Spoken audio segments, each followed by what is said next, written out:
अस्सलाम वालेकुम आर्मी। ये हंसी वाली स्टोरी है, रोमांटिक है और क्यूट वाली स्टोरी लेके आई हूँ।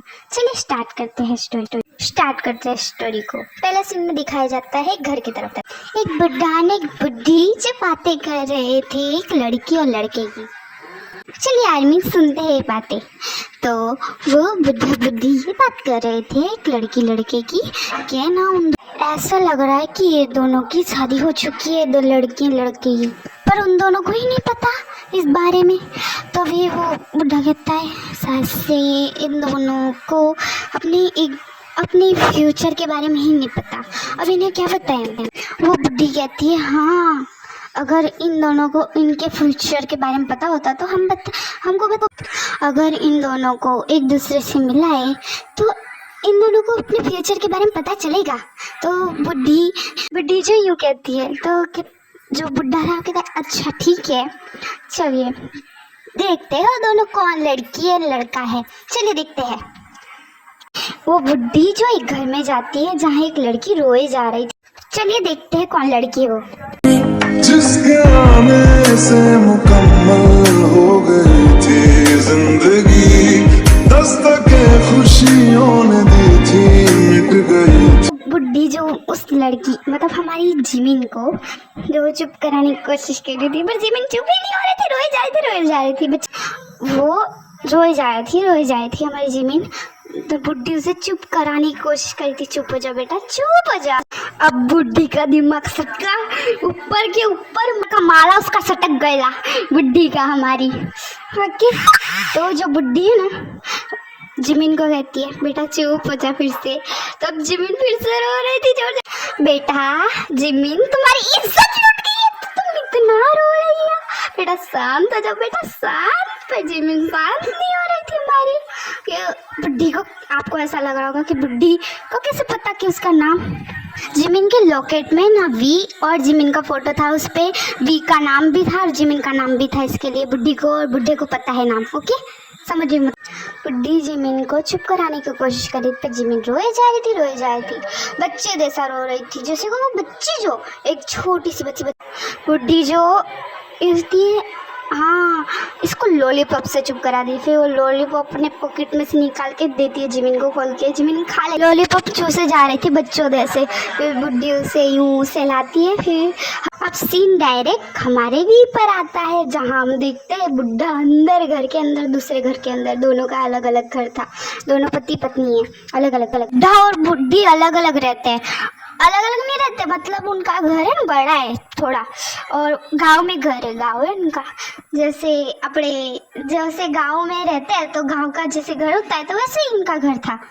बातें छोड़ते हैं और चलते हैं बुढ़े के पास, अरे वी के पास सॉरी गाइस माफ करना जितनी भी मेरी जो भूल हुई है उसके लिए। ओके हमारे वी के सीन दिखाया जाता है। वी ने पूरा रूम तहस महस कर दिया बच्चों जैसा।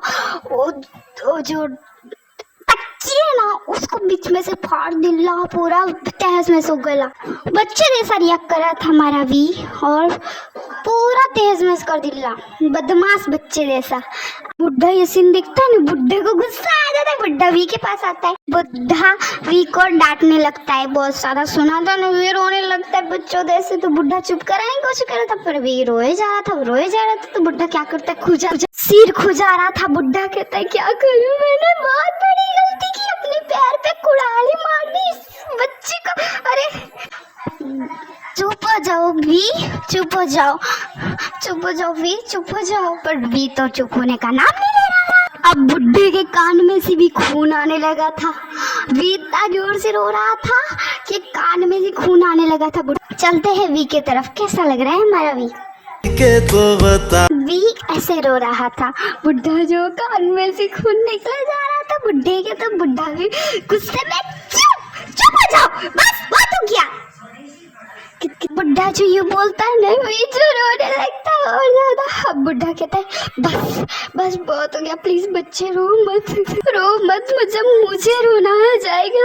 ये बुढ़ा ही रोने लगता है तो वी कहता है बुढ़े अंकल। वी रोना बंद कर लेता है, फिर बोलता है ऐसा बुढ़ा फिर रोने लगता है। तो वी कहता है बुढ़े अंकल आप रोना बंद कीजिए, क्यों रो रहे हैं आप, प्लीज मत कीजिए, रोना बंद कीजिए प्लीज।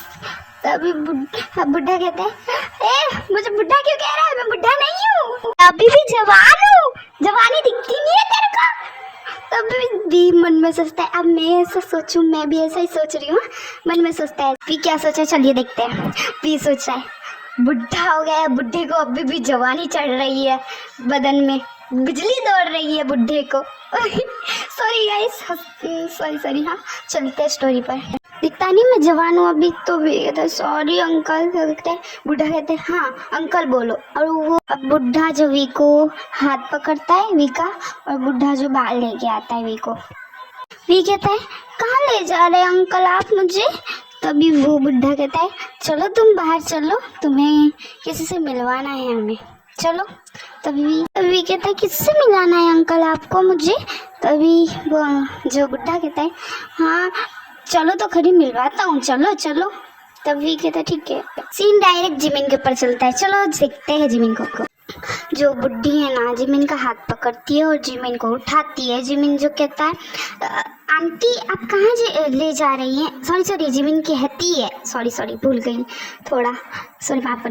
चलो तो खरी बाहर बेटा जिमिन, चलो।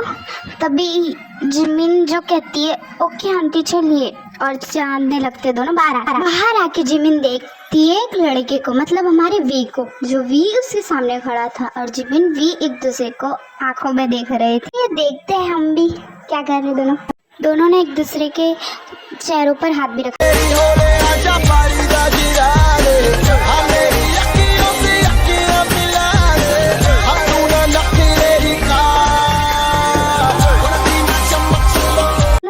को देखते हैं, फिर उन्हें कुछ याद आने लगता है, फिर उनको सब कुछ बातें याद आ जाती है। उधर एक दूसरे को हक कर लेते हैं। चलिए देखते हैं कितने क्यूट लगते हैं दोनों, एक दूसरे को हक कर रहे हैं, कितने प्यारे लगते हैं ना। आप लोगों सोचोगे नहीं इनको इतनी जल्दी पता चल गया एक दूसरे को टच करके। अब ये वन शॉट है, फिर भी बताना भूल गई मैं, सॉरी।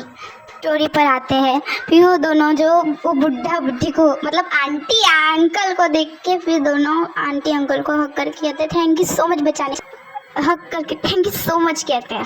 फिर दोनों जो बहुत ही रोते हैं, वो अंकल आंटी भी खुश हो जाते हैं इन दोनों को मिला दिया हमने। उन दोनों को बहुत खुशी होती है इस चीज़ से। चलिए देखते अब सीन देखते हैं जहाँ उन दोनों का क्या हुआ था, एक्सीडेंट कैसे हुआ था, क्या हुआ था उन दोनों के साथ। चलिए देखते हैं। असली में दोनों जब कार में बैठे थे, दोनों हस्बैंड वाइफ हैं, पहले बता दी। और जब बैठे थे ना तभी कार के सामने कार आ जाती है बहुत बड़ी, और डायरेक्ट उनको ठोक देती है। उनसे बड़ी कार थी, उनकी कार थी, वो छोटी थी, उससे बड़ी कार। दोनों अंकल आंटी को छोड़ के इसके बाद बाय बाय करके फिर अपने घर आ जाते, मेंशन मतलब घर आके बाद। फिर कहते हैं मैं उसे छोड़ने वाला नहीं, उसने मैं उसे छोड़ूंगा नहीं। तब जिमिन कहती है हाँ ना छोड़ना भी तुम उसे। तब वी और जिमिन फिर से एक दूसरे को हक करते हैं। जिमिन को हक बैक करके फिर दोनों एक दूसरे से दूर होके फिर जिमिन को कहता है भी कि मुझसे मारने जा रहा हूँ, बाय बाय। यो करके वो वहाँ से चल के जाता है कार में बैठ के। फिर भी उस आदमी के पास जाता है क्योंकि उसने पहले अपने बॉडीगार्ड को कॉल करके सब कुछ बता। वी ने चड्ढा पहना था, वो कार से निकला, फिर उस रूम में गया। फिर वो एक माफिया, पहले ही बता दूँ, वो आया कुर्सी पे बैठा, फिर बोला कि चल तेरे को एक मौका देता हूँ, क्या विश है तेरी मरने से पहले। वो जो आदमी है ना वो बोला मेरी जगह तुम मर जाओ। तब वी कहता है ऐसा तो होने वाला नहीं है।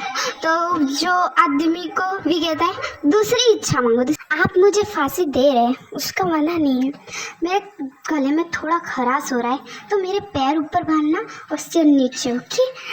तभी वी उसका गला दबा के कहता है पागल समझाए मुझे, पागल हूँ मैं, मुझे पागल समझे तूने। तभी वो आदमी कहता है इसमें मेरी क्या गलती, आप खुद को समझे तो मेरी इसमें क्या गलती है। तो फिर कहता है तेरी तो। वो कहता है बाबूराव सिर पे मार, इसके सिर पे मार इसके सिर पे। बाबूराव जो आता है, ठीक है, बाबूराव जो वी का बॉडीगार्ड है, बाबूराव जो उसके आदमी को फांसी पे चढ़ा देते हैं। अभी और जो अभी कहता है ठीक है यहाँ से साफ कर दो बता। ये जो कहता है बाय बाय बाबूराव, यहाँ खाली ख्याल रखना बता। तो बाबूराव कहता है सी ठीक है सर। फिर वहाँ से भी चला जाता है। फिर भी घर पे आता है। घर पे आके देखता है कि जिमिन ने उसके लिए कितना मस्त खाना बनाया है। जिमिन नबी एक साथ खाते भी है। फिर रूम में आते हैं। रूम अब यहाँ थोड़ा रोमांटिक सीन आने वाला है, चलिए देखते हैं। बीजू जिमिन को खींच लेता है अपनी तरफ। अब आगे मैं नहीं बोलूँगी, आप देख लीजिए खुद क्या होता है। Let me love you, let me love you. Don't you give up, nah, nah, nah. I won't give up, nah, nah, nah. इसके आगे खुद ही आप गेस कर लीजिए क्या होने वाला है। और ये सीरियल यहाँ एंड ये वन शॉट था तो मैंने बनाना था। और हाँ प्लीज़ मेरी चैनल को सब्सक्राइब करना, मेरे ये सीरियल को लाइक करना, मेरी दूसरी भी सीरियल को लाइक